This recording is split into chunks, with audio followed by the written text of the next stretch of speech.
these days. To address this issue, I would like to call upon Dr. Parade sir, an esteemed cardiologist from Solapur.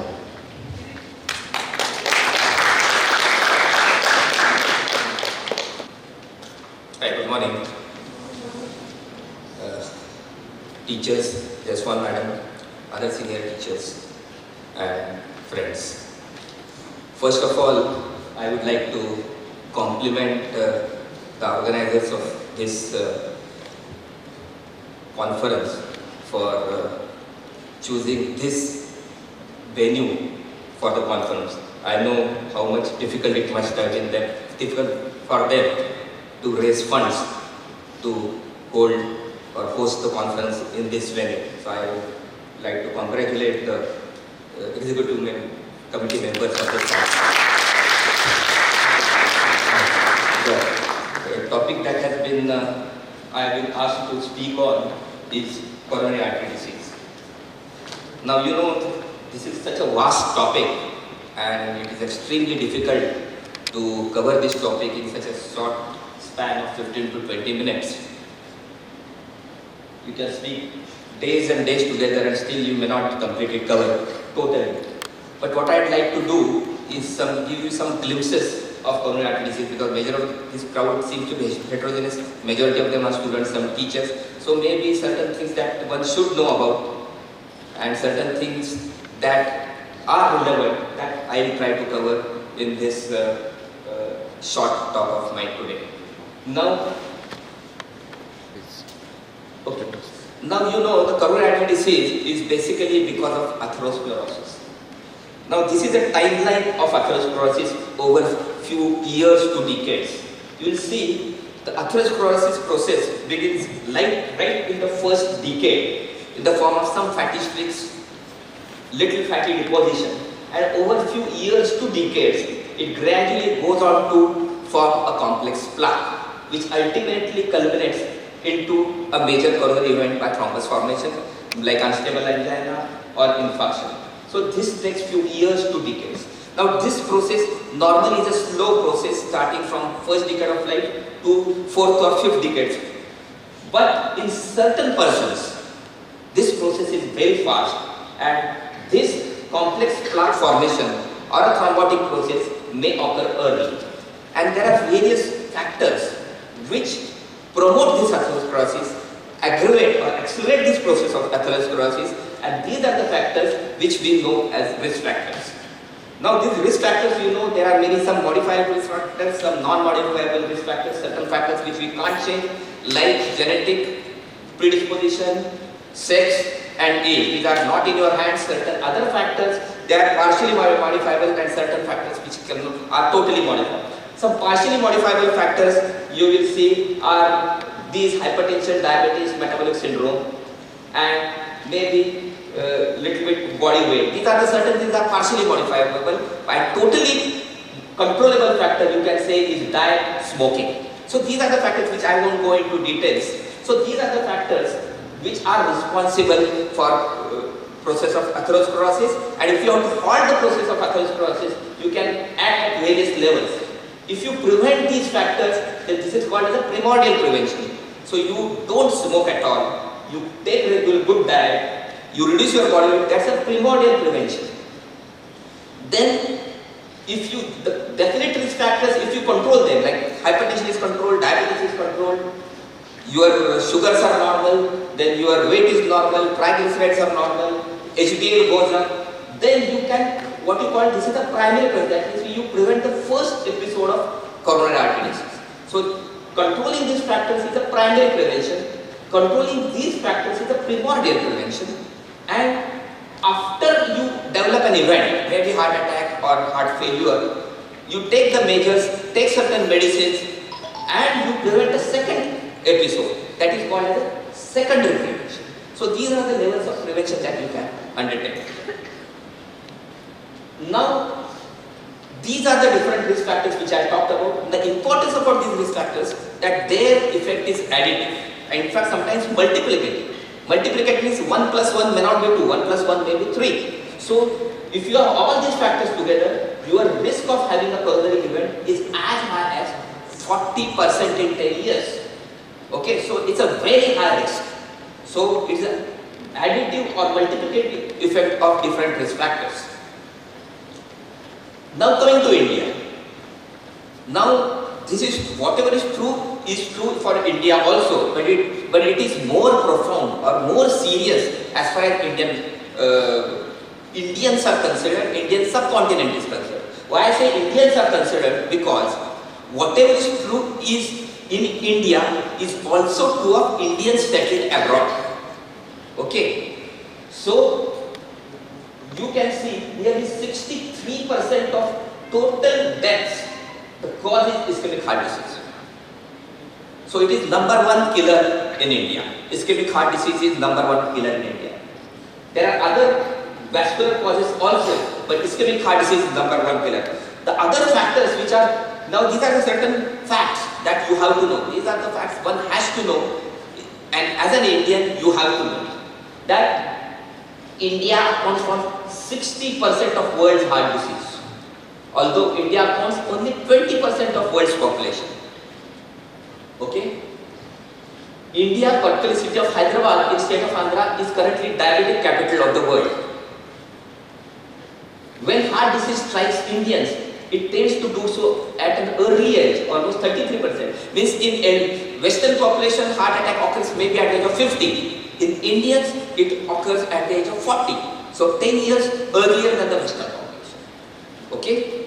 Not only it occurs at earlier, it is more serious, in a more serious form. That means this heart attack is more likely to present with heart failure, more likely to present with cardiogenic shock, more likely to have multiple cell disease, more likely to need angioplasty or bypass surgery. So it is serious at every stage. So not only earlier, but serious at every stage. You can say 50% of all heart attacks in Indian men occur under the age of 50 years. See, so this is actually the age when you are building up your career and you have whole family responsibility on you. And nearly 50% of heart attacks occur at that age. And 25% occur under the age of 40 years. So this is not a new now. Having a heart attack in 20s is not a news. I think one of your colleagues just had a acute coronary syndrome recently. Okay, under the age of 20. Okay, so this is not a news. So you have to understand, sir, we Indians are typically prone for heart attacks. This is called as a malignant atherosclerosis of Indians. Okay, and this is true for Indians settled abroad. So Indians which are settled in US or settled in Europe, compared to the native populations, Indians, they are more likely to have ischemic heart disease than the native population. So we are genetically predisposed. And why? Nearly 50% of Indians are vegetarians. 50% don't smoke. Still, we have the incidence of increased heart attack. So this is the thing which we have to ponder about and take necessary preventive measures so that our loved ones or near ones don't suffer from heart attack. So this is a very, I say, a very alarming scenario, and one has to give due consideration for this. Now this is a very interesting slide. Now this is a map in 1990 and this is a map in 2016. This is proportionate, this is the ratio of deaths by communicable disease versus non-communicable disease. That means infectious disease and non-infectious disease. So you will see that in 1990s, majority had some shades of red. That's a communicable disease as a cause of death. Only Kerala had a shade of blue. Blue means non-communicable disease. Non-communicable disease means ischemic heart disease, stroke, diabetes, COPD, that sort of thing. Okay. So in 1990, we had communicable disease as a major cause of death. But over the next 20 years nearly, now non-communicable disease, these are the major causes of death. So this is what is called as an epidemiological transition. We are in a state of epidemiological transition. That means our lifestyle pattern has changed. The way we eat, the way we think, the way we exercise, what are our habits, that has gradually, the occupational habit, that has gradually has gone changing, and that has implications for the change in the disease pattern from communicable to non-communicable. So that's why the diseases which non-communicable, which we are suffering from today, these are called as lifestyle diseases. These lifestyle diseases are basically because of the lifestyle has changed. Our eating patterns have changed, our exercise patterns have changed, our habits have changed. So this ischemic heart disease, hypertension, diabetes, stroke, COPD, these are lifestyle changes. So whatever used to affect the Western population in 1950s is affecting Indian population in 2010 because our lifestyle has changed and because of the various risk factors that we are facing. So this is another interesting slide which shows that how the infectious disease is gradually going down as a cause of death, and the lifestyle diseases are going up. Cerebrovascular disease is going up. Ischemic heart disease is number 1. COPD is going up. So these lifestyle diseases are going up over last 10 years. So this is what is happening. This is an example how mean blood pressure is gradually increasing over years from 1940 to 1997. How the blood pressure is increasing. This is a classical example is how the lifestyle is affecting our disease pattern, and we are going from communicable disease to non-communicable disease. Now these are I told you the habits have changed, the smoking patterns have changed. Now these are the different types of smoking. It's a BD, cigarette, filter, tobacco, pipe, everything. All are dangerous. Just to tell you, some people try to justify that I have only filtered cigarette, less dangerous, pipe, no. Everything is dangerous. And what is more important, you will see, is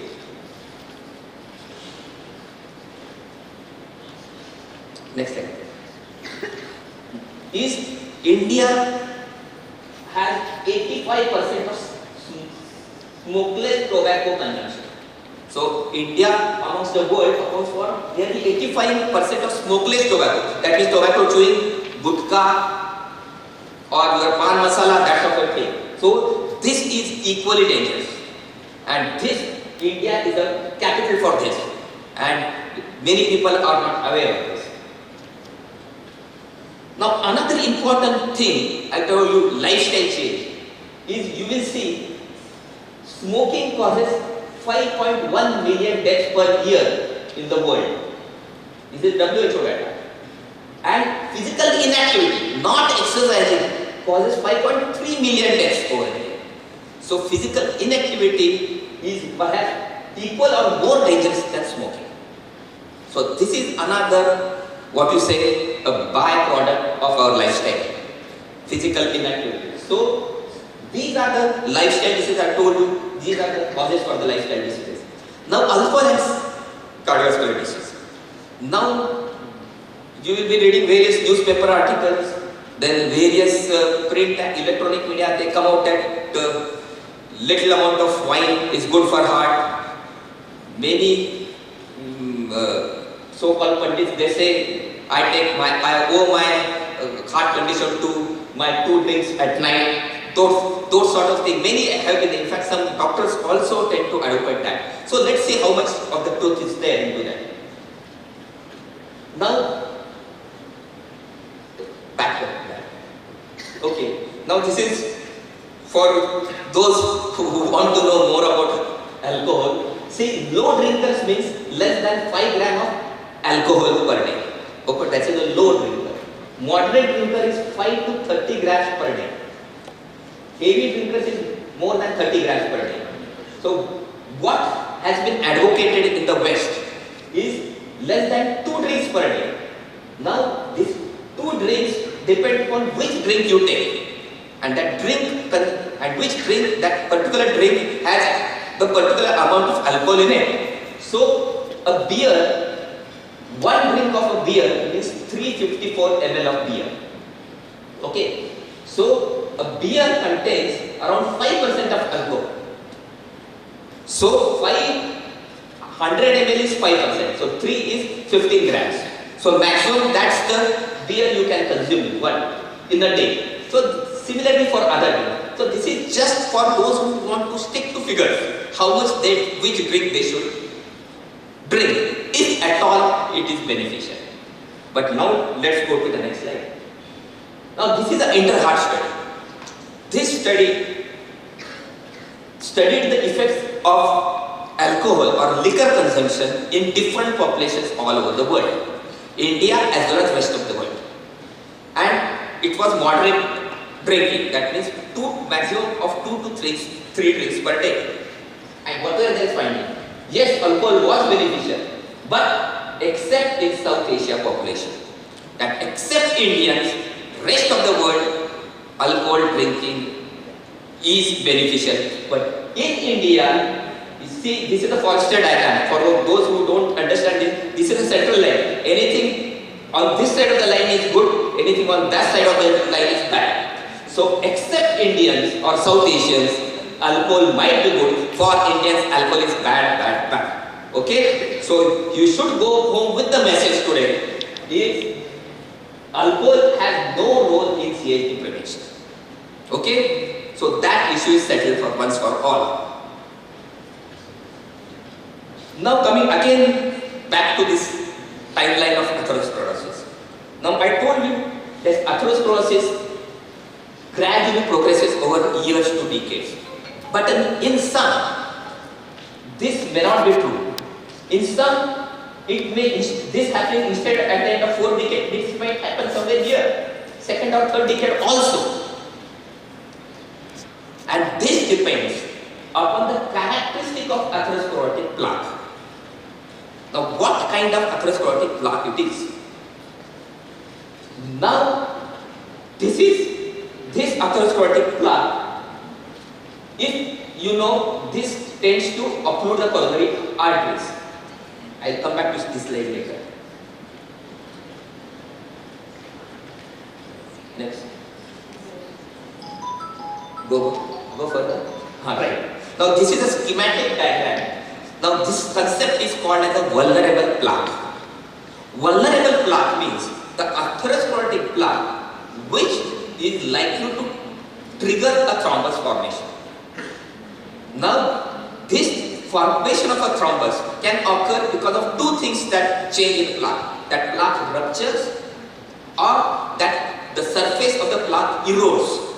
And this is a need for platelet aggregation and thrombus propagation. So a 20-30% lesion, if that plaque ruptures or erodes, suddenly attracts platelets and triggers the thrombus formation, and that 20-30% plaque can suddenly become 100%. Okay, so certain plaque, atherosclerotic plaque, are prone to develop this. So these are called as vulnerable plaques. Okay, so vulnerable plaque, the characteristic is this: all plaques have a capsule. If the capsule is thin, less than 200 microns, the content of the plaque contains more lipids. So high lipid content, more than 60% if it is lipid content. And if there are inflammatory cells in the plaque, macrophages in the plaque, then this plaque is called as a vulnerable plaque. Okay, so this plaque is prone for a rupture. This plaque is prone to give rise to future coronary event. This is very important.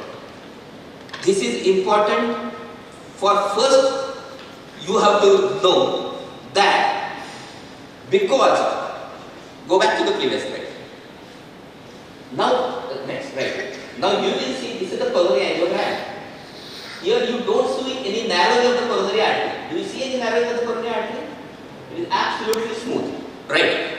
But if you do intravascular ultrasound means you put the probe directly into coronary and you take the picture of the wall of the coronary.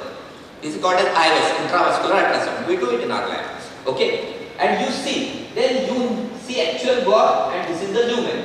Now, this cross section is at this level. You will see this lumen is clean. This is a wall, lumen is clean here. Here, on angiogram, it appears clean. But see the picture here. This part is a plaque. You can see this. This is external elastic lamina. This is the lumen. Now between these two is the media, and you will see there is a plaque here. Okay, so on coronary angiogram, although there is no narrowing, you have plaque inside. So you are not able to see it in angiogram. You will label this coronary angiogram as a normal. And if this plaque is vulnerable, go back to the next slide. Next slide. Right, next slide. Now this is a picture, what is we say, of OCT, optical coherence tomography. This picture tells you exactly whether the plaque is vulnerable or not. You can measure the cap size, we can see the fat content, and this was it. So if that plaque is vulnerable, even if angiogram shows near normal coronary arteries, this patient can develop infarction in next 2 days also. That means the message I am giving you, an apparently normal coronary angiogram patient can next day develop a major infarction. So normal coronary angiogram does not give you a license to do all your, continue your lifestyle and that you are not going to develop infarction in next few years. No, because you don't know what is the characteristic of plaque. In fact, there are certain studies which show that the majority of infarctions, they occur in a non-critical coronary lesions. Means lesions which are less than 50% diameter stenosis. So my 20%, 30% coronary lesions can give rise to major infarction. This is a fact you have to understand, because it is ultimately not the severity of lesion matters, because it is going to reduce the blood flow, but the plaque characteristics matters more, because these plaques can have a disastrous effect, can have a life-threatening effect, and that's why your treatment should not only be increasing the lumen size by angioplasty or whatever the means. Your treatment should be directed in making this vulnerable plaque non-vulnerable. That is what we call is stabilizing the plaque. Okay, this plaque stabilization is very important, and there comes the next slide, please. The role of statins. Okay, now statins have been used to stabilize the plaque. See, statins, you know, are the drugs for reduction of lipids. Okay, but remember, lipid lowering effect of statin takes place after 1 to 2 months, but their plaque stabilizing effect occurs in hours to days. Remember, so statins have an effect, beneficial effect, which is beyond their lipid lowering effect. It has anti-inflammatory effect, it has anti-atherogenic effect, it has anti-platelet effect. How many effects are there? That I'm not able to tell. So it has a what we call the pleomorphic effects of statins. So in other words, many patients, they come to me, say my lipids are normal, why are you giving me statins? So I am not giving them statins for lipids. I am giving them statins for stabilizing their plaque so they don't have a future coronary event. In fact, as a primary prevention, previously it was told that you should take aspirin after certain 50 years of age. Now all the trials have shown aspirin risk-benefit ratio is not favorable. Okay, so you should not take aspirin routinely to prevent a coronary event if there is no evidence of any vascular disease in the body. Because bleeding caused by aspirin offsets the benefit it causes by prevention. Unlike that, if a patient asks me, who is very much health conscious, asks me what drug should I take to prevent heart attack, I say take statin, irrespective of your lipid profile, whatever your cholesterol is. Okay? Now here the thing which I would like to stress, now there are so many WhatsApp messages going around saying that cholesterol has lost all its role, you should not look at cholesterol, so no statins, it's the biggest scam of the century and that sort of thing. What has actually, I would like to clarify, because you are the doctors who are going to spread the message in the society, so you have to have clear consent when you talk to your patients and when you talk to public at large. What is it? What has changed? Is only the restriction on dietary fats has changed. There is no much role of dietary fats consumption. Okay, so it has been removed from American nutritional guidelines that so much fat you have to consume, you should should consume less than 7% of fat and that sort of thing. But body or blood cholesterol is bad, and still the dictum is lower the better. Whatever the cholesterol is, if a patient suffers from a heart attack, you have to lower it to that level. And especially for Indians who are more prone for heart attack, your LDL cholesterol has to be less than 70 LDL cholesterol. Okay, so those are the values you have to aim. And statins are good drugs. For that, very good drugs. And so statins, not only they reduce cholesterol, because of their pleomorphic functions, statins have a say and they have to be used in all patients of heart attack or those who are at high risk of heart attack. That is discussed subsequently. Next slide please. So this is the statin use. Statins have definitely been shown to be useful in those with heart attack and high cholesterol. They have also been shown to be useful in high cholesterol without heart attack, but those who have high risk of heart attack. Statins have been shown to be useful in heart attack with normal cholesterol also. They have been used to be useful in high cholesterol without history of heart attack, and even for primary prevention it has been shown to be useful when cholesterol is not high. Patient has not had heart attack, but he has some other risk factors, like he is a diabetic, he is smoking, family history of heart disease, and there is a score which called ACVD score, which exactly tells you what is the risk of having heart attack, 10-year risk. If that risk is more than 10%, then you should take statin, whatever your level of cholesterol is. Okay, so these are the general message which I would like to tell. So the statins have a very important role. They have to be taken. They have to be part of every prescription when you are dealing with coronary arteries. Now coming to the next important group. I told you gradually the atherosclerosis disease progresses from a simple fatty streaks to a complex plaque, thrombus formation and acute myocardial infarction. This is which we are worried about. So we have to know something about heart attack before I complete my talk. So now it is important. When does myocardial infarction occur? When coronary artery is totally blocked, 100% blocked. So part of the cardiac muscle does not get blood flow at all. Okay. So now when the part of the heart muscle doesn't get blood flow, it is damaged, that is, it is necrosed. And the more time this artery becomes occluded, or the time you lose, the more heart muscle is likely to get damaged. And that can have an effect on the mortality. So you will see here is the time you take in treating the patient from 0 to 1 hours to 6 to 12 hours. The 30-day mortality increases. So this is called as the golden hour concept. The myocardial necrosis starts occurring in 15 minutes of cessation of blood flow to the heart. In 15 minutes. Okay. So earlier you open the artery. If you open the artery in less than 15 minutes, you are not going to lose even a millimeter of myocardium. The more time you take, then you are going to lose some degree of myocardium. Okay. So now that's it. So this is directly proportional to the mortality. So earlier the better. Now this is another, that was a 30-day mortality. Now this is a 1-year mortality. The more time you take to treat the patient, the mortality increases over the time.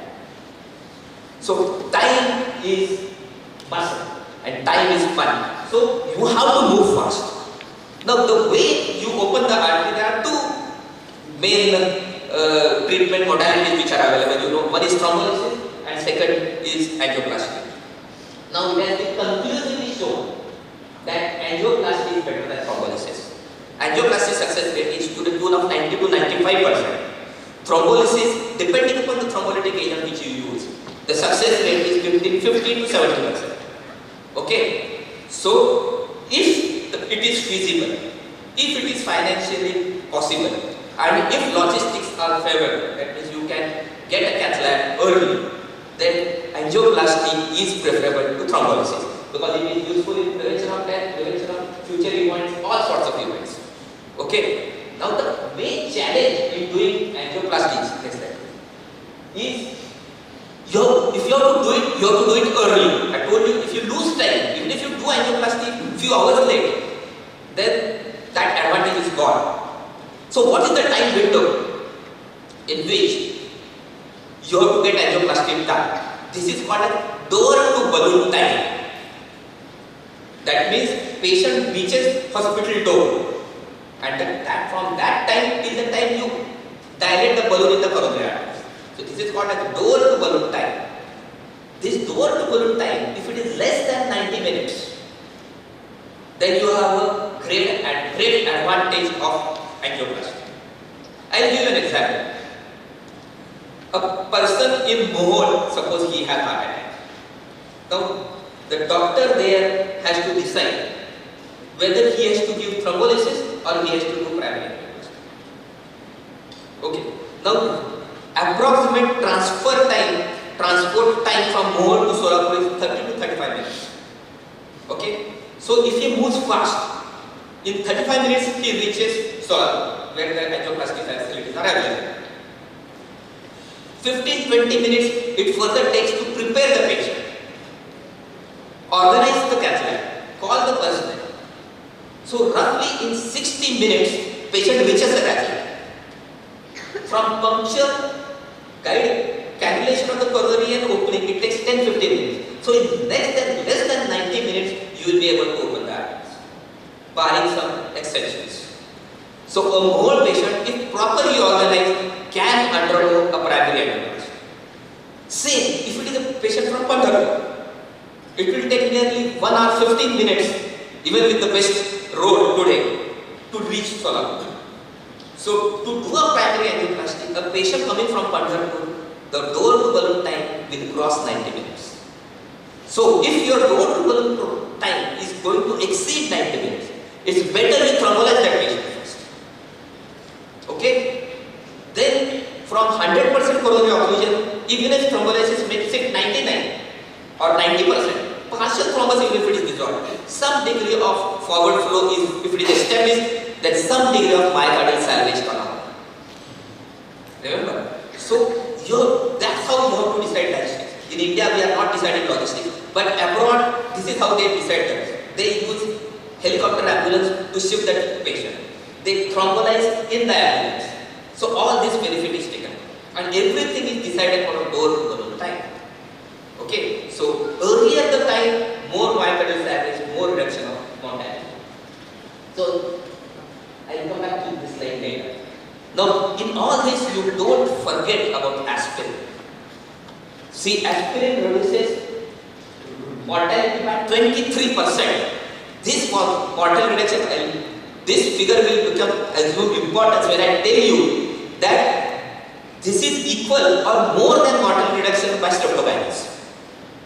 So as much mortality reduction is by thrombolytic therapy, that much mortality reduction is by this 50 paise aspirin is equivalent to 50,000 of TP, 50,000 rupees TP. So that much mortality reduction is by aspirin.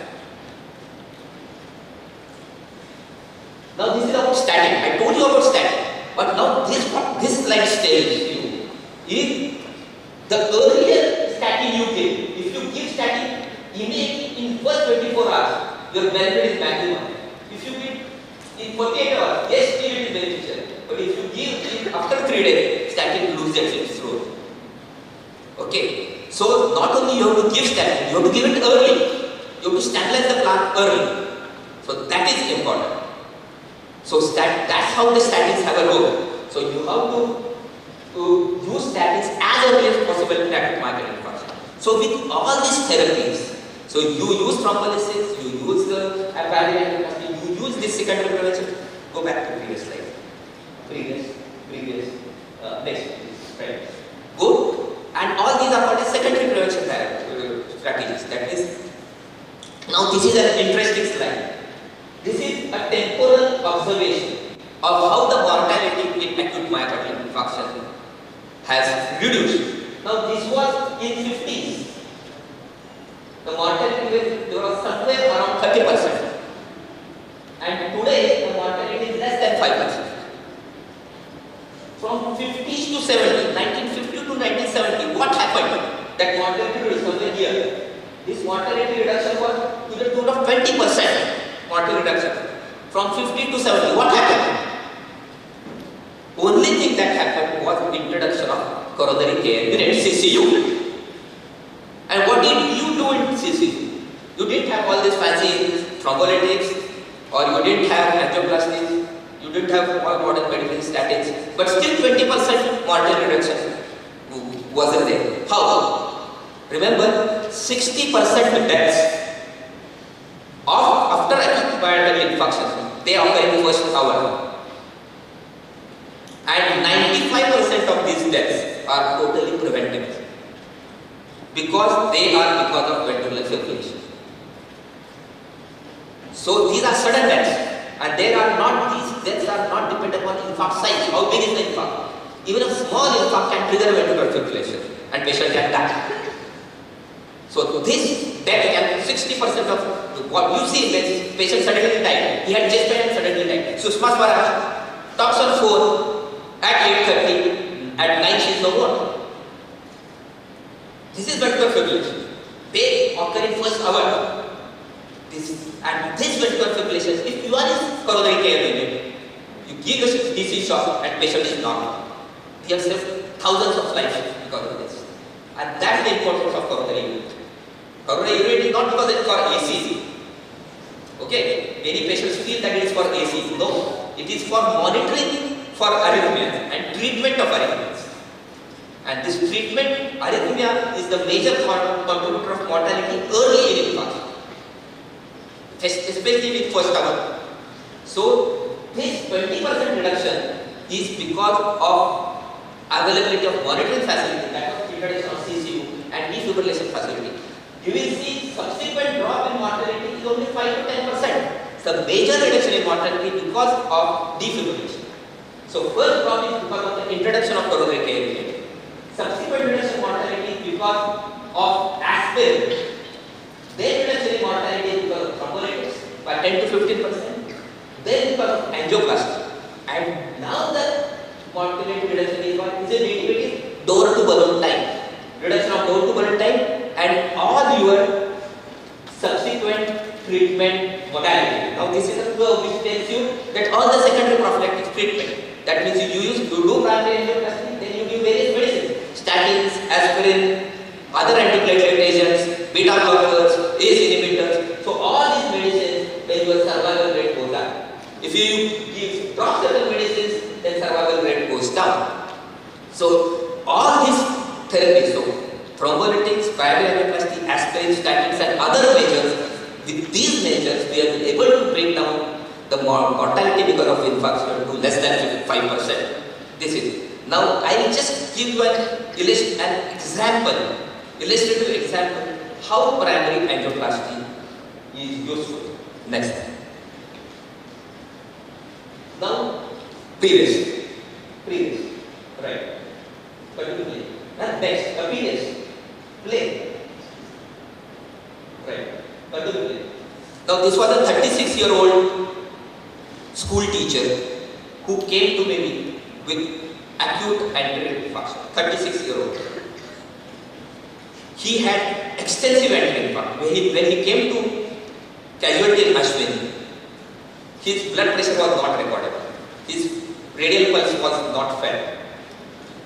So he was in state of cardiogenic shock. When you have cardiogenic shock in infarction, the mortality is to the tune of 75%. Okay, now he is a 36-year-old. After coming to the hospital, he had ventricular fibrillation. DC shock was given. He had multiple episodes of ventricular fibrillation.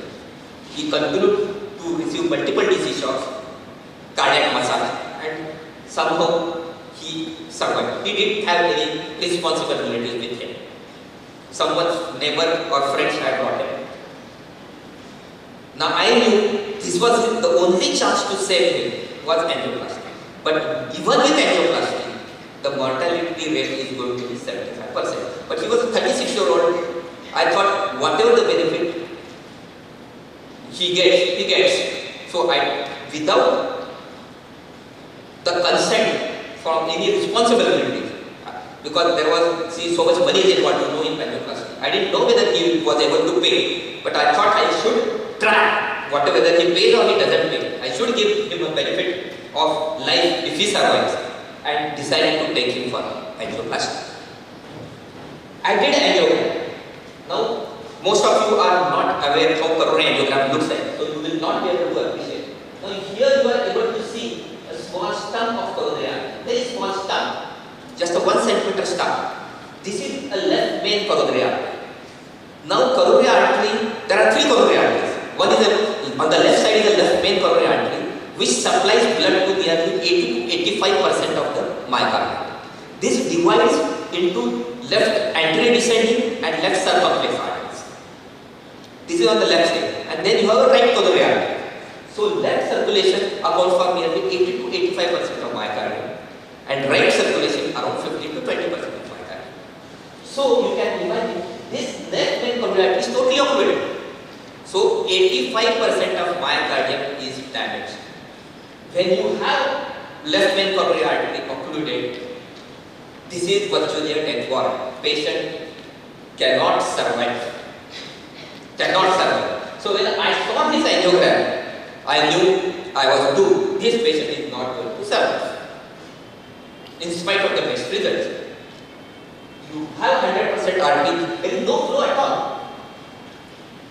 But now I thought I have come this far, let's go further. So what is there to lose now? I know he is going to die, but let's take a chance. Let's take this. Go slowly now. Okay. So now I put in a wire. This is the balloon which has been inflated. So balloon tip. Next slide please. Then this is the stent. This you will see as a stent. Gradually this stent is inflated. You will see this stent is inflated. Next slide please. And you will see this is the coronary artery. Next slide please. So you will see this was the picture before and this is the picture after. Okay, so the whole coronary artery opened. But the problem was not over. The only thing what happened in the cath lab was his BP was still 50 systolic. Only thing is what recurrent ventricular fibrillation PC shock he used to get. That stopped. He was on very high aerobic support for next nearly 1 week. But fortunately for me, he got discharged after 20 days. Now this one I have done in 2007. You see here somewhere. 2009. 2008 or 2009. So this will take years. He is still fit and fine only with statin and aspirin. Now when I look at the world literature on this, when you have a left main occlusion outside the hospital, there are only handful, maybe 5 to 10 survivors in the world who have survived this sort of occlusion. So he is one of those lucky 5 or 10 in the world who have survived this. So this is what a primary angioplasty can do. This is what it is. So you have to understand the importance of this. Thank you.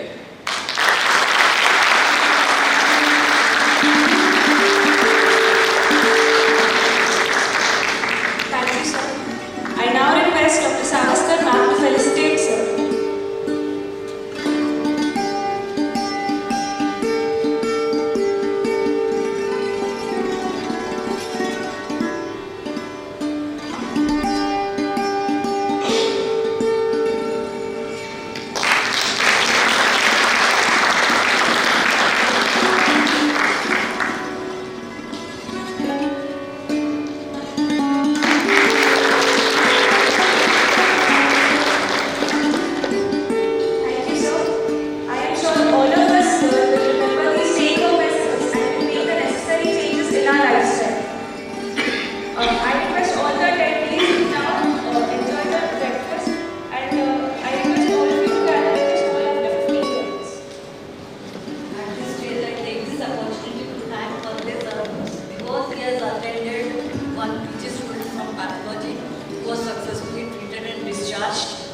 And one of our UG students, first year student, who also was under Sir's care, and Sir has taken very good care, and in both the cases our students were discharged.